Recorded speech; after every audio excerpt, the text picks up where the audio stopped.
Hello students, एसडीसीसी for commerce में आपका एक बार फिर से स्वागत है। आज की इस क्लास में हम क्वेश्चन नंबर 23 पर पहुंच गए हैं और इस क्वेश्चन में हम समझेंगे कि कैपिटल स्ट्रक्चर क्या होता है।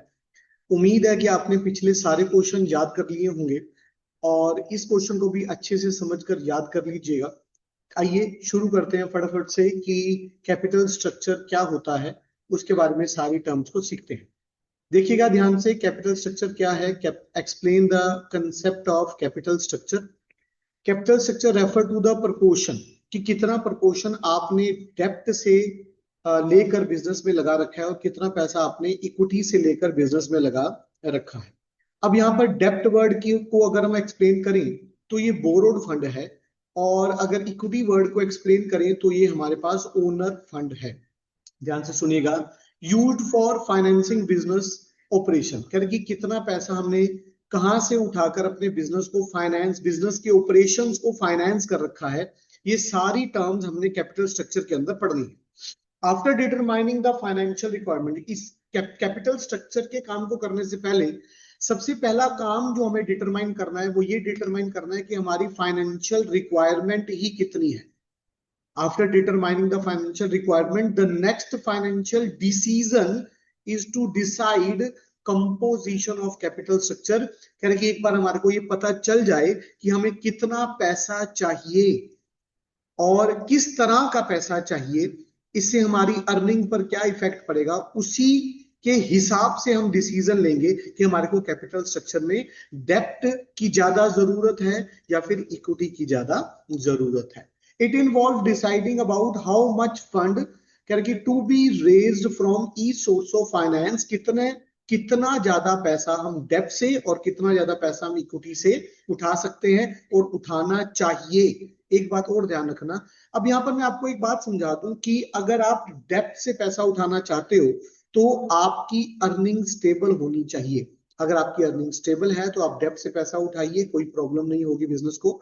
और अगर आपकी अर्निंग स्टेबल नहीं है तो आपको कभी भी डेप्ट से पैसा उठाना नहीं चाहिए, आपको हमेशा इक्विटी से पैसा उठाना चाहिए। ये बात और आगे जाते जाते आपको क्लियर हो जाए। In short, capital structure decision involve deciding the kinds of securities, किस तरह की सिक्योरिटीज आपने इशू करनी है in the forms of equity shares और डिबेंचर, है ना।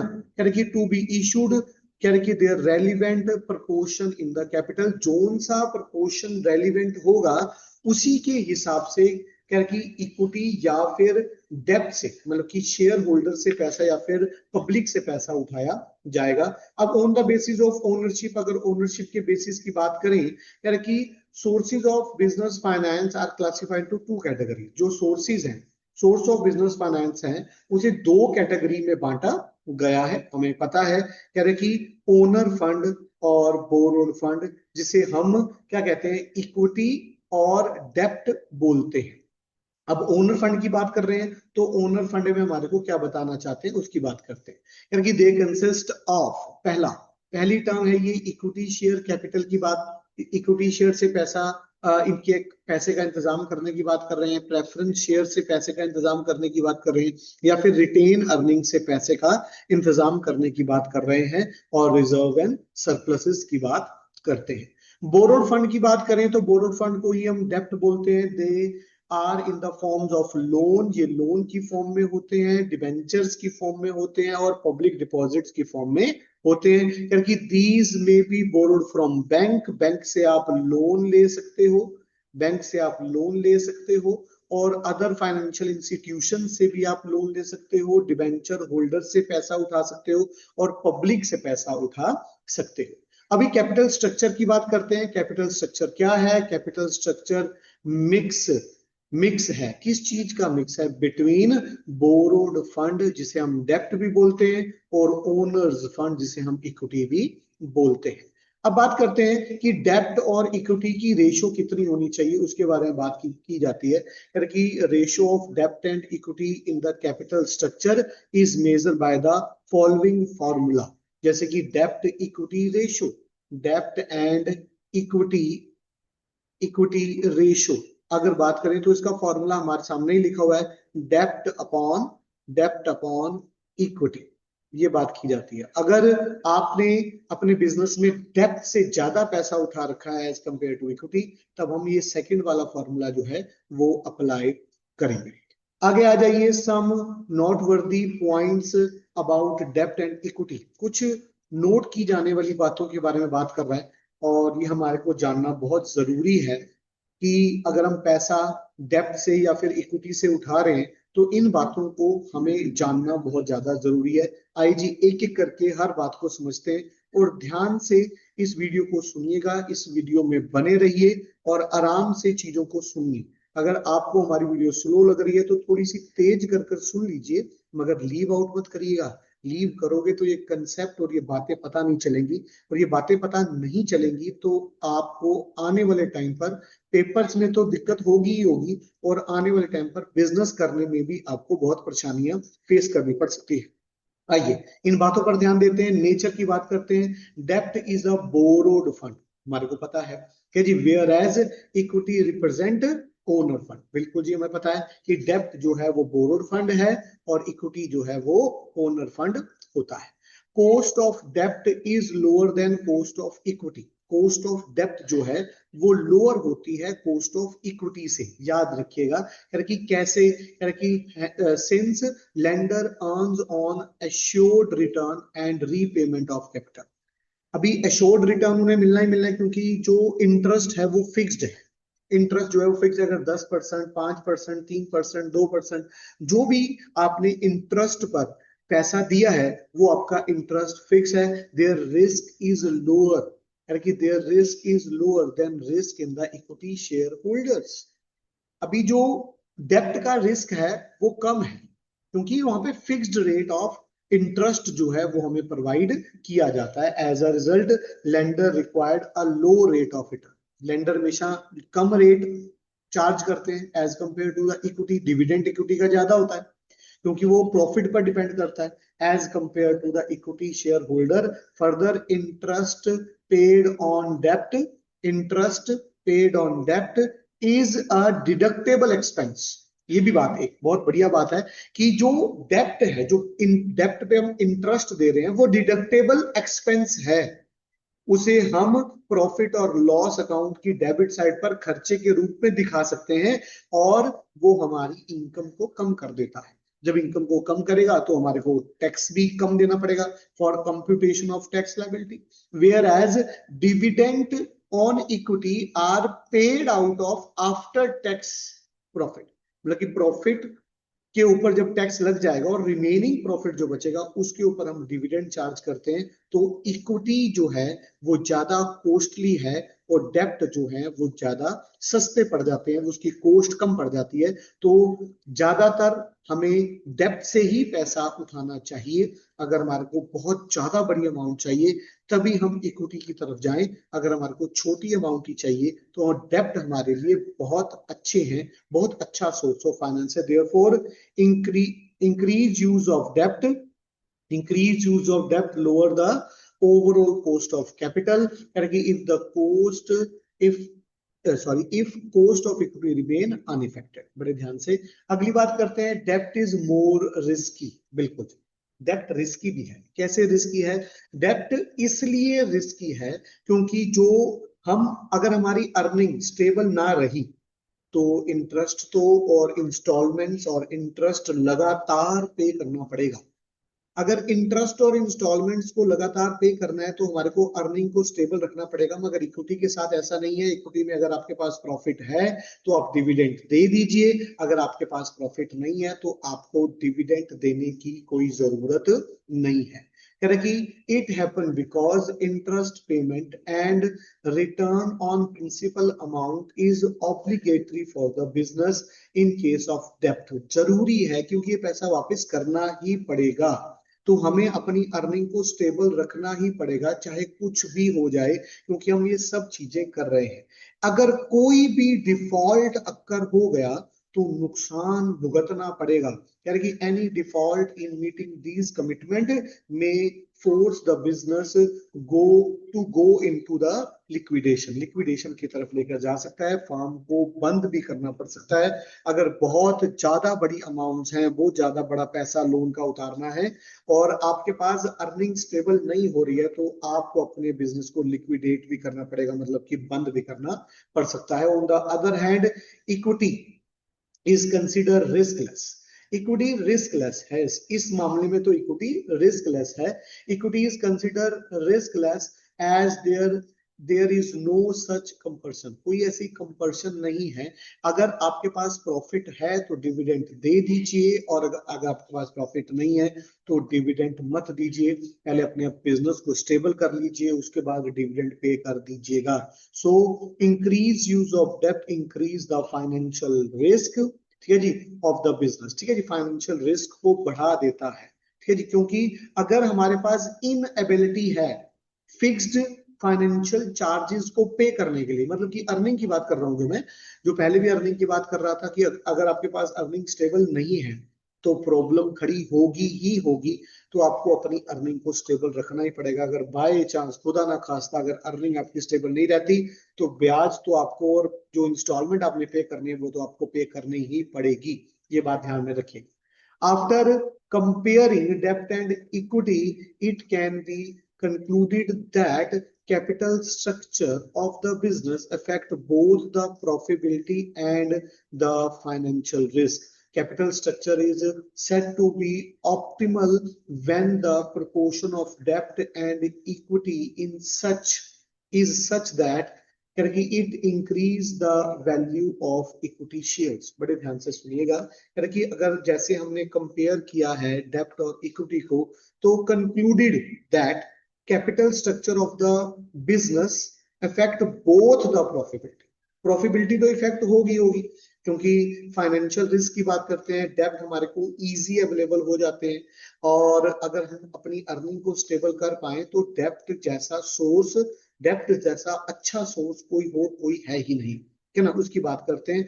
अगर हम अपने रिसोर्सेज का ऑप्टिमल यूज कर रहे हैं, ज्यादा से ज्यादा रिसोर्सेज को अच्छे तरीके से यूज कर रहे हैं, तो हम अपनी प्रॉफिटेबिलिटी को बढ़ा पाएंगे। प्रॉफिटेबिलिटी मतलब कि अर्निंग को बढ़ा पाएंगे। जितना ज्यादा अर्निंग को बढ़ा पाएंगे उतना ही हम डेब्ट से पैसा उठाकर अपने कारोबार को आगे बढ़ा सकते हैं। अगर नहीं, ऐसा नहीं है, तो हमारे जो रिटर्न्स हैं वो लेट हो रहे हैं, जो अर्निंग है वो लेट हो जाती है, पैसा जो है लेट वापिस आता है, तो हमें को डेब्ट की तरफ नहीं जाना चाहिए। हमारे को हमेशा इक्विटी से ही पैसा उठाना चाहिए। ये सारी टर्म्स इसके अंदर आ जाती है। The main objective of capital structure is to maximise the share holder wealth. Share holder wealth की बात की जाती है कैपिटल स्ट्रक्चर के अंदर। अब बड़े ध्यान से सुनिएगा, शेयर होल्डर की वेल्थ कैसे बढ़ेगी, चाहे आप इक्विटी से पैसा उठाइए, चाहे आप डेब्ट से पैसा उठाइए, मगर कि जो फर्म है वो तो प्रॉफिटेबल ही है। The main objective of capital structure is to maximize the shareholder wealth, कि this objective can be achieved through financial leverage। financial leverage के जरिए इस चीज को अडॉप्ट किया जा सकता है, और ट्रेडिंग ऑन इक्विटी के जरिए। अब ये क्या चीजें हैं, फाइनेंशियल लीवरेज क्या होता है और ट्रेडिंग ऑन इक्विटी क्या होता है, आइए इसे भी पढ़ लेते हैं। आगे बात करते हैं कि financial leverage refers to the proportion of डेब्ट इन द ओवरऑल कैपिटल, कि पूरी कैपिटल के अंदर आपके पास कितना पैसा डेब्ट से उठाया गया है, ये आपकी फाइनेंशियल लीवरेज को दर्शाता है।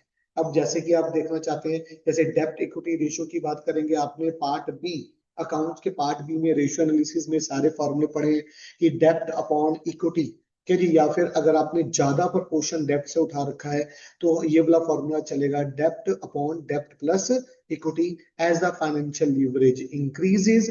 जितना फाइनेंशियल लीवरेज इंक्रीज होगा, the cost of fund decline क्यों हो रही है, क्योंकि ये ज्यादा से ज्यादा पैसा जो डेब्ट से आया है तो कॉस्ट कम लगेगी, है ना। This is because of increase use of cheaper डेब्ट, but the financial risk increase. Financial risk तो इंक्रीज हो जाएगा, मगर कॉस्ट जो है फंड्स की वो कम हो जाएगी। इक्विटी के मामले में हमारी कॉस्ट हमेशा ज्यादा होती है और डेब्ट के मामले में हमारी कॉस्ट हमेशा कम होती है। Trading on equity. अब ट्रेडिंग ऑन इक्विटी की बात करते हैं। ट्रेडिंग ऑन इक्विटी कह रहे कि rises the return of equity share holder. बड़े ध्यान से कह रहे कि trading on equity increase in profit earned by the equity share holder, कह रहे कि due to the presence of fixed financial charges. Financial leverage के अंदर जो है एक फिक्स्ड फाइनेंशियल चार्जेस हमारे को पे करने ही पड़ते हैं, मगर ट्रेड ऑन इक्विटी के अंदर हमारे को फिक्स्ड फाइनेंशियल चार्जेस पे नहीं करने पड़ते। अगर आपके पास प्रॉफिट है तो आप डिविडेंड पे कर दीजिए, अगर प्रॉफिट नहीं है तो आपको डिविडेंड पे करने की जरूरत नहीं है। ध्यान से फिर से एक बात सुन लीजिए। Trading on equity raises the return of equity share holder. Trading on equity means increase in profit earned by the equity shareholder due to the presence of fixed financial charges. Financial leverage or trading on equity raises the return of equity shareholder by making use of fixed cost security in the capital structure. फिर क्या होगा? It happen because cost of debt is lower. Cost of debt जो है is lower than cost of equity for the firm as lender's risk is lower than the risk of share. ठीक है जी। Interest paid on डेप्ट is a deductible expense. ये तो बात आप ध्यान से सुन लीजिए, बात मैं आपको पहले भी बता चुका हूं। आपको प्रिंसिपल अमाउंट और इंटरेस्ट तो देना ही पड़ेगा, मगर एक बात और है, ये डिडक्टेबल एक्सपेंस, ये आपको प्रॉफिट में से पे करना है और डिविडेंड आपको प्रॉफिट पे करना है। सबसे बड़ी बात ये आ जाती है, इंटरेस्ट पेड ऑन डेप्ट is a deductible expense for computation of tax liability, whereas dividend are paid out of after tax profit. एक बार प्रॉफिट आपके पास निकल गया, उसके ऊपर डिविडेंड पे किया जाता है और जो इंटरेस्ट है वो प्रॉफिट में से पे किया जाता है। Therefore, increase use of debt increase the return of equity share। बड़े ध्यान से, therefore increased use of debt increase the return of equity shareholder। अब meaning of trading on equity का मीनिंग क्या होता है? Equity means owner fund. Trading means taking advantage of. Trading on equity refers to increase in profit earned by the equity shareholder due to the presence of fixed financial charges like interest। यानी कि इनका use करके हम अपने profit को, हम अपने resources को, हम अपनी प्रोडक्शन को बढ़ा सकते हैं। जितना ज्यादा अपनी प्रोडक्शन को बढ़ाएंगे, जितना ज्यादा अपनी प्रोडक्शन को बढ़ाएंगे, उतना ज्यादा हमारे इक्विटी शेयर होल्डर्स का मुनाफा भी बढ़ता चला जाएगा। आगे बात करते हैं द इम्पैक्ट। ये वाला क्वेश्चन हम कल पढ़ेंगे। ये जो टॉपिक है ये अगली वीडियो में आपको पढ़ाऊंगा। आपने इस वीडियो को बड़े ही ध्यान से सुनना है और हर बात को ध्यान से सुनना है। और आपको एक सलाह देना चाहूंगा कि आप अगर इस वीडियो को 2 बार सुन लें तो कुछ ही बातें हैं जो कॉमन बातें मैं बार बार एक्सप्लेन कर रहा हूं इस कंसेप्ट के अंदर, जो आपको खास तौर पर ध्यान में रखनी है, तो आपको ये सारा कंसेप्ट अच्छे से तैयार हो जाएगा।